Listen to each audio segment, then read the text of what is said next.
ஓபிஎஸ்க்கு இயற்கையின் அருளோ, கடவுளின் அருளோ ஒரு அதிர்ஷ்டம் உண்டு. பொறப்பன அக்ரஹார நீதிமன்றத்தில ஜெயலலிதா கன்விக்ட் ஆகாங்கன்னு யாருமே எதிர்பார்த்திருக்க மாட்டாரு. கன்விக்ட் ஆகக்கூடாதுன்னு தான் ஓபிஎஸும் நெனச்சிருப்பாரு, எல்லாரும் நெனச்சிருப்பாரு.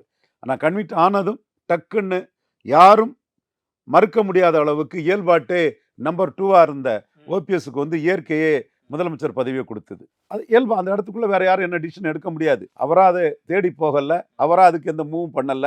மைக்கேல் குன்ஹாவுக்கும் அவருக்கு எந்த சம்பந்தமும் இல்ல. அவரு ஜெயலலிதா அம்மையார் விடுதலை ஆகணும்னு தான் மனப்பூர்வமா நெனச்சிருப்பாரு. ஆனா இயற்கை வந்து அவருக்கு அந்த இத குடுத்தது. இப்பமும் அவர் எந்த முயற்சியும் எடுக்கல. அது எந்த முயற்சியும்னா, நீங்க சொல்ற மாரி அமித்ஷா முடிவு பண்ணுவாரு, பாஜக முடிவு பண்ணுவாரு. அந்த மாரி எதுவும் எனக்கு தெரிஞ்சு எடுக்கல. அவர் இன்னைக்குள்ள அரசியல் கட்டத்துல, ஒருவேளையில பாஜக நம்மள ஏமாத்திட்டா, ஏமாந்து போய் நிக்க முடியாது. அப்போ விஜய் ஆப்ஷன ஓப்பன் பண்ணுவோம். விஜய் பலம் நிரூபிக்காதவர் தான். அன்டெஸ்டட் நாட் ப்ரூவ்டு தான்.